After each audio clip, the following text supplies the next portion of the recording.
Hi hello friends, నేను మీ యోగి traveller unique. Tirupati ఎలా వెళ్ళాలి, తిరుపతిలో ఎక్కడ ఉండాలి, స్వామివారిని ఎలా దర్శించాలనేది మనం ఈ వీడియోలో తెలుసుకుందాం. పదండి వెళ్ళి చూద్దాం. మన హైదరాబాద్ నుంచి తిరుపతి ఎలా వెళ్ళాలనేది తెలుసుకుందాం. మన కాచిగూడ జంక్షన్ నుంచి వెంకటాద్రి సూపర్ ఫాస్ట్ ఎక్స్ప్రెస్ మనకి తిరుపతికి అవైలబుల్గా ఉంటుంది.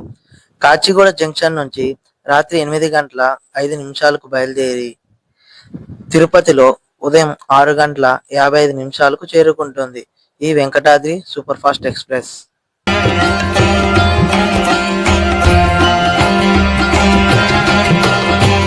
మనం తిరుపతి నుంచి కొండ మీదకు చేరుకోవడానికి మనకి రెండు మార్గాలు అయితే ఉంటాయి. ఒకటి ఆర్టీసీ బస్, రెండు మెట్ల మార్గం. మనకి ఆర్టీసీ బస్సు అవైలబుల్గా ఉంటుంది. ఆర్టీసీ బస్సులో ఒక మనిషికి వచ్చేసి 90 రూపాయలు తీసుకుంటారు. మనకి కొండ మీదకు దింపుతారు.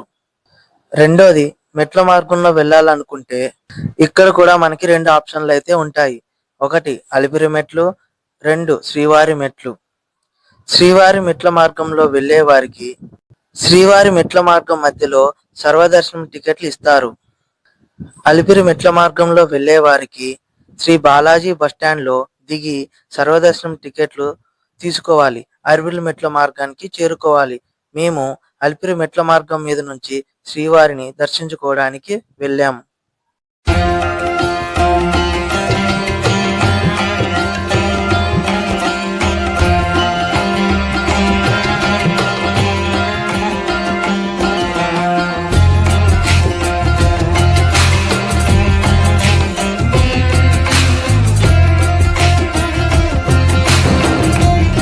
ఇవే అలిపిరి మెట్ల మార్గం.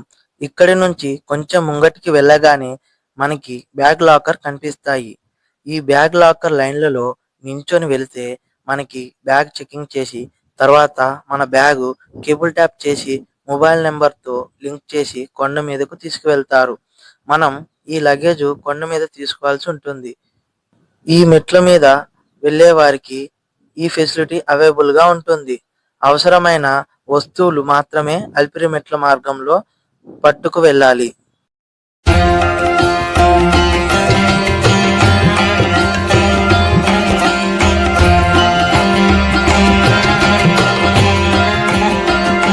ఇవే మన అలిపిరి మెట్ల మార్గం. ఈ అలిపిరి మెట్ల మార్గంలో 7 కొండలు ఎక్కుకుంటూ వెళ్ళాలి. ఈ మెట్లు మొత్తం 3550 మెట్లు.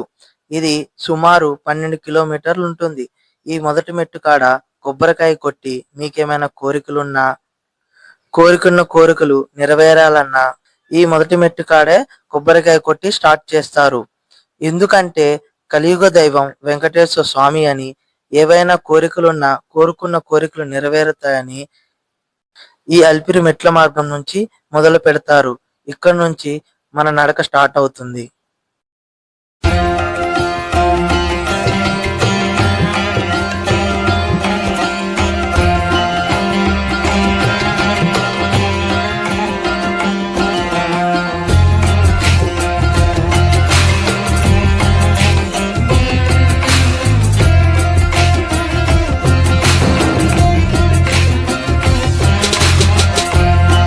ఈ మెట్ల మార్గంలో ముందుగా వెళ్ళగానే ఎదురుగా పెద్ద పెద్ద మండపాలు, ఎత్తైన రాజగోపురం ఉంటాయి.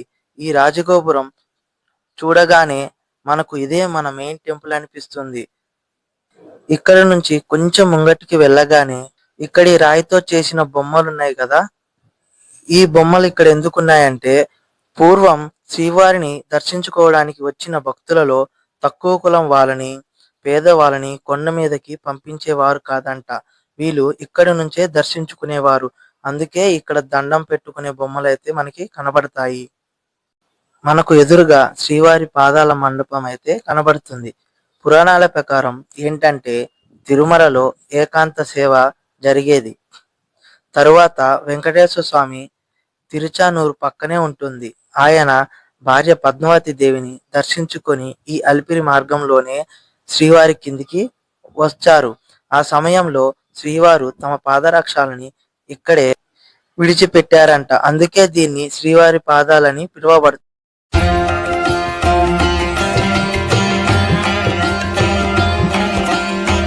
మనం చూసినట్టయితే శ్రీవారి పాదాల నెత్తి మీద పెట్టుకొని ఓం వెంకటేశ, ఓం నమో వెంకటేశాయ అంటూ ఇక్కడ 3 ప్రదర్శనలు అయితే చేస్తారు. ఫ్రెండ్స్, మనకు వచ్చేసి ఫస్ట్ శ్రీవారి పాదాలైతే దర్శించుకున్నాం. దీని తర్వాత కొంచెం ముంగటికి రాగానే మనకి రాజగోపురం అయితే కనబడుతుంది. ఈ రాజగోపురం దీన్ని 1456 నుండి 1489 వరకు సాల్వ నరసింహరాయలు నిర్మించారు. ఈ రాజగోపురం మొత్తం గ్రానైట్ రాయితో నిర్మించారు. ఈ రాజగోపురాన్ని దాటుకొని వెళ్తే ఇక్కడ మనకు శ్రీ మహావిష్ణువైన అవతారాలు అయితే కనబడతాయి. ముందుగా మత్స్యావతారం, కూర్మ అవతారం, వరాహ అవతారం, నరసింహ అవతారం, పరశురామ అవతారం, వామన అవతారం, శ్రీరాముని అవతారం, కృష్ణ అవతారం, బుద్ధ అవతారం, కల్కి అవతారం. ఈ మెట్ల మార్గంలో శ్రీ మహావిష్ణువు అవతారాలన్నీ కనబడతాయి.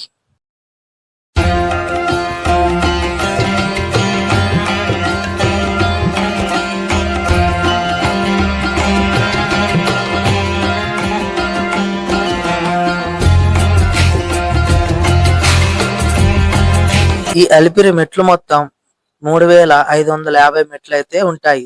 ప్రతి 100 స్టెప్ కి మనకి బోర్డు అయితే ఉంటుంది. ఇక్కడ దారి మధ్యలో మనకి షాప్స్ అయితే కనబడతాయి. మనకి ఏవైనా తాగాలనిపించినా, తినాలనిపించినా సరే ఇక్కడ కొనుక్కోవచ్చు.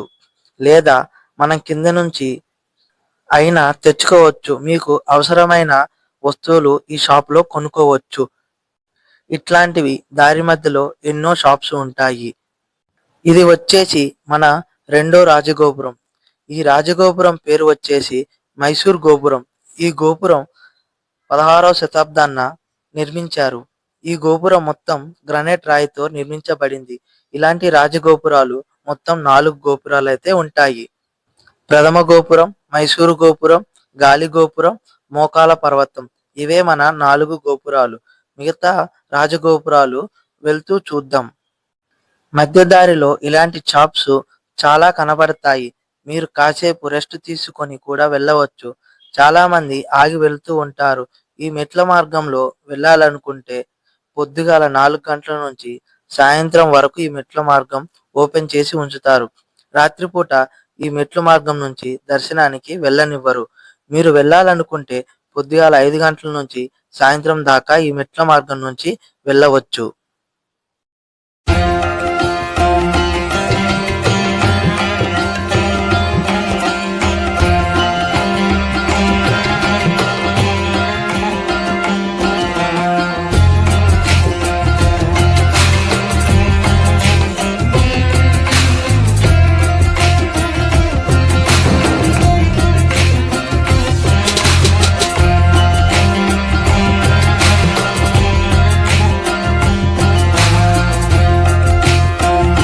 తర్వాత మనకి ఎదురయ్యేది గాలి గోపురం. ఈ గాలి గోపురం దగ్గర గాలి ఎక్కువగా వేస్తుంది. ఎందుకంటే గాలి గోపురం కాబట్టి. ఇప్పటిదాకా ఎక్కిన మెట్లన్నీ ఒకటే కొండవి. ఇక్కడి నుండి మిగతా 6 కొండలు మనం నడుచుకుంటూ వెళ్ళిపోవచ్చు. మధ్య దారిలో మోకాల పర్వతం కూడా కనబడుతుంది. ఈ గాలి గోపురం నైట్ టైం తిరుపతిలో ఎక్కడ ఉన్నా సరే ఈ గాలి గోపురం లైటింగ్ తో చాలా అందంగా కనబడుతుంది. ఈ గోపురం విష్ణునామాలతో కనిపిస్తూ ఉంటుంది. ఇదే ఆ గాలి గోపురం. ఇక్కడ మీకు ఒక టెంపుల్ కూడా ఉంటుంది. ఇక్కడ కొంచెం ముందుగా వెళ్ళగానే ఎమర్జెన్సీ అంబులెన్స్ గాని, పోలీసులు గాని అవైలబుల్ గా ఇక్కడ అందరూ ఉంటారు. ఎవరికైనా ఏదైనా అయినా ఈ అంబులెన్స్ లో ఈ ఘాట్ రోడ్ ద్వారా తీసుకువెళ్తారు. ఈ మెట్ల మార్గంలో చాలా దూరం నడిచిన తర్వాత మనకి పెద్ద హనుమాన్ విగ్రహం అయితే కనబడుతుంది. ఇది చాలా మందికి తెలుసు. ఈ ఈ విగ్రహం ఇక్కడ ఎందుకు ఉంది అంటే ఇక్కడ ఘాట్ రోడ్ ఉంటుంది కాబట్టి వెహికల్స్ ఎక్కువగా తిరుగుతాయి ఉంటాయి. కాబట్టి ఎవరికి ఏం కాకుండా ఉండడానికి ఆంజనేయ స్వామి తోడుగా ఉండాలని ఈ విగ్రహాన్ని ప్రతిష్ఠించారు. అలాగే ఒక టెంపుల్ కూడా ఉంది లోపల. ఈ టెంపుల్ ని దర్శించుకుందాం. ఇక్కడ నుంచి ఈ ఘాట్ రోడ్ ద్వారా 4 కిలోమీటర్లు అయితే నడవాల్సి ఉంటుంది. దగ్గరగా మోకాల పర్వతం దాకా నడవాలి.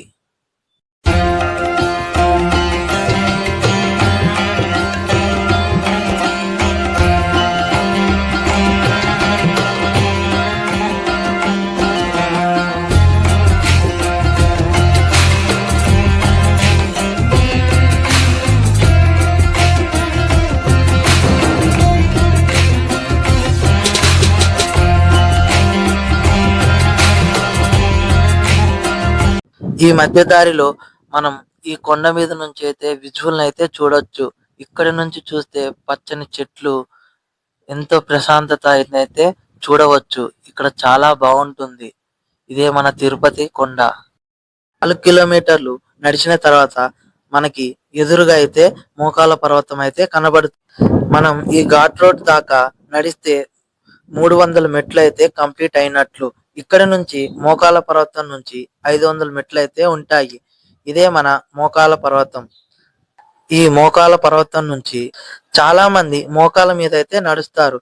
మీకు ఎంత తోచితే అంత అయితే నడవచ్చు. 10 మెట్లు గాని, లేదా 20 మెట్లు గాని, 50 మెట్లు గాని, లేదా 100 మెట్లు గాని, మనకి ఓపుకున్నంత వరకు అయితే ఎక్కుతూ ఉంటారు ఈ మోకాల పర్వతం. ఏవైనా కోరికలు కోరుకున్న కోరికలు నెరవేరినా సరే ఈ మోకాల పర్వతం ఎక్కుతూ ఉంటారు. ఇలా కొంచెం దూరం వెళ్ళగానే మనకి ఆఖరి 50 మెట్లు అయితే కనబడతాయి. ఈ 50 మెట్లు పూర్తవగానే మీరు తెచ్చిన కొబ్బరికాయలు, దీపాలను ఇక్కడితో ముగిస్తారు. ఇక్కడితో మన 3550 మెట్లయితే పూర్తయినట్టు. మనకి ఎదురుగా తిరుపతి కొండ అయితే కనబడుతుంది. ఈ అలిపిరి మెట్లు మొత్తం నడుచుకుంటూ రావడానికి మనకి 4 నుంచి 5 అవర్స్ అయితే మనకి ఈజీగా పడుతుంది. అలిపిరి నుంచి తిరుపతి క్షేత్రంకి అయితే వచ్చేసాం. ఇక్కడ నుంచి కొంచెం రైట్ సైడ్ వెళ్ళగానే మనకి లగేజ్ అయితే తీసుకోవాల్సి ఉంటుంది.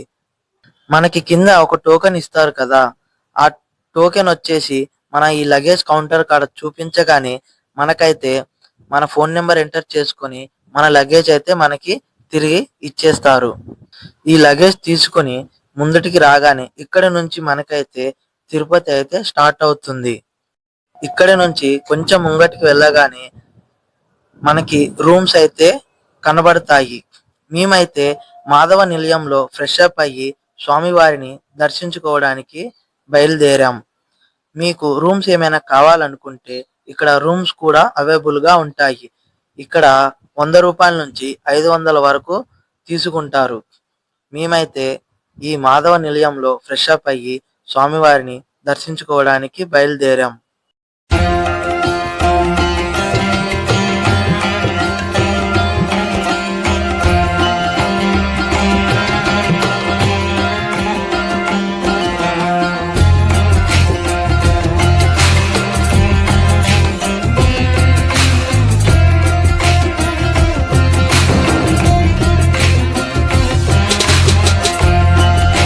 ఇక్కడ నుంచి మనకి శ్రీవారి దర్శనానికి అయితే ఫ్రీ బస్సెస్ అవైలబుల్ గా ఉంటాయి.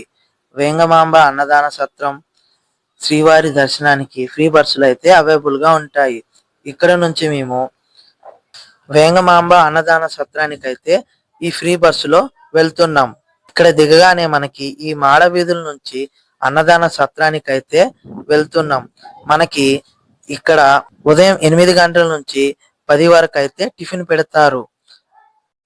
10 గంటల నుంచి అన్నదాన కార్యక్రమం అయితే స్టార్ట్ అవుతుంది. సాయంకాలం 4 వరకు అయితే కంటిన్యూగా పెడతారు. దాని తర్వాత 1 గంట రెస్ట్ తీసుకొని మనకి నైట్ మొత్తం పెడతా ఉంటారు ఈ అన్నదాన సత్రం.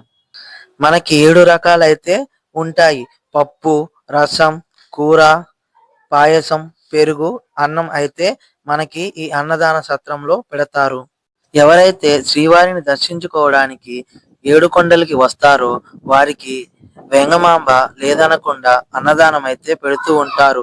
అందుకే దీన్ని వెంగమాంబ అన్నదాన సత్రం అని పిలువబడుతుంది.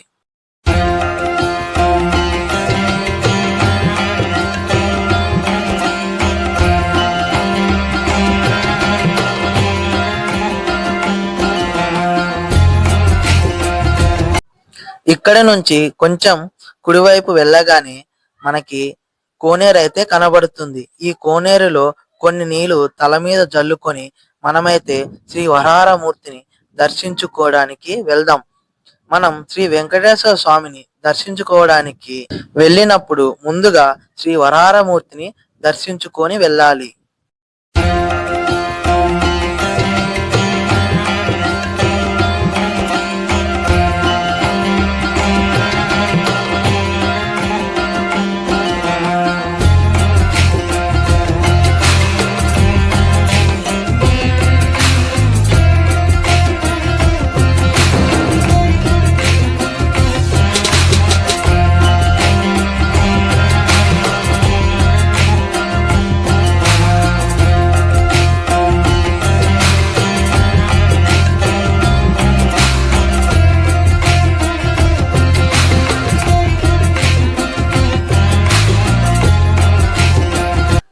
శ్రీ వరాహమూర్తిని దర్శించుకున్న తర్వాత మనం శ్రీ వెంకటేశ్వర స్వామిని దర్శించుకోవడానికైతే వెళ్దాం.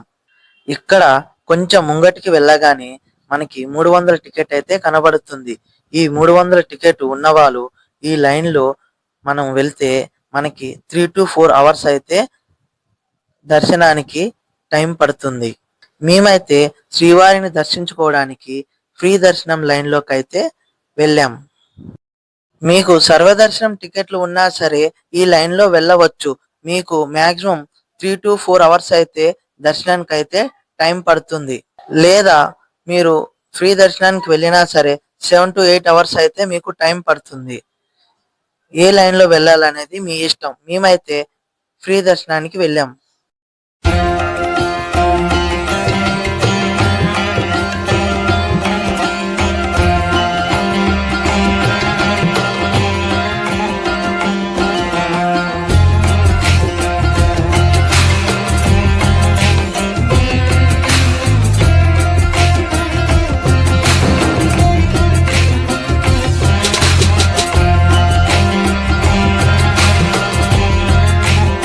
ఫ్రీ దర్శనం లైన్లలో మనం కొంచెం నడుచుకుంటూ ముంగటికి వెళ్ళగానే మనకి ఫోన్ చెకింగ్ అయితే కనబడుతుంది.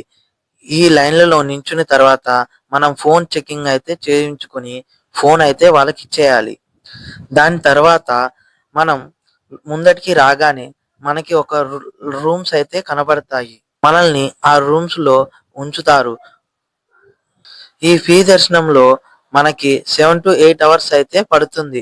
మనకి ఈ మధ్య సమయంలో టమాటా కిచిడి గాని, ఉప్మా గాని పెడుతూ ఉంటారు. పిల్లలకి పాలు కూడా ఇస్తూ ఉంటారు.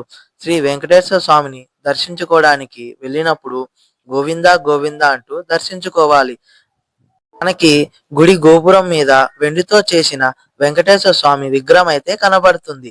ఈ స్వామి వారిని దర్శించుకున్న తర్వాత మనకి ధ్వజస్తంభం అయితే ఉంటాయి. స్వామివారిని దర్శించుకొని మనమైతే బయటికైతే వచ్చేద్దాం. మనం బయటికి రాగానే ఈ ప్లేస్ ని చూడగానే మనకి భూలోకంలో ఉన్న స్వర్గం అని అనిపిస్తుంది. ఈ శ్రీ వెంకటేశ్వర స్వామి ఆలయం అదేనండి మన ఏడుకొండల తిరుపతి.